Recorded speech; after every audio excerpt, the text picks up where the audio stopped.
সাইম ভাই, শেষ পর্যন্ত নাজমুল হোসেন শান্তই অধিনায়ক হলেন এবং তিনি আসলে রাগ করে অনেকটা তাকে আসলে যখন ওয়ানডে নেতৃত্ব থেকে ছড়িয়ে দেওয়া হলো তখন অনেকটাই রাগ করে তিনি নেতৃত্ব ছাড়লেন। এরপর আর কোনো টেস্ট হয়নি বিধায় আসলে টেস্ট নেতৃত্বের প্রয়োজন হয়নি, ফলে আবার আমরা শান্তকেই দেখছি আসলে নেতৃত্বে। তিনি ফিরছেন আয়ারল্যান্ডের বিপক্ষে টেস্ট সিরিজ দিয়ে।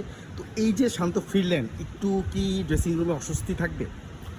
প্রথমত রবি দেখেন, বাংলাদেশের ক্রিকেটাররা বেশিরভাগ সিদ্ধান্তই নেন আবেগতাড়িত হয়ে। সেটা তামিম ইকবালকে দেখেন যে উনি থেকে অবসর নিলেন, ফিরে আসলেন, আবার খেললেন, আবার অবসর নিলেন।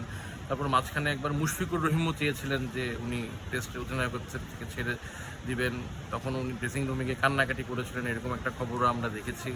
এখন শান্তর যে সিদ্ধান্তটা সেটা ছিল আসলে তাকে ওয়ানডে ক্যাপ্টেন্সি থেকে সরিয়ে দেওয়া নিয়ে একটা আবেগী সিদ্ধান্ত, কারণ টেস্টে উনি কিন্তু ভালোই করছিলেন, টেস্টে তার নেতৃত্ব দলও কিন্তু ভালোই করছিল।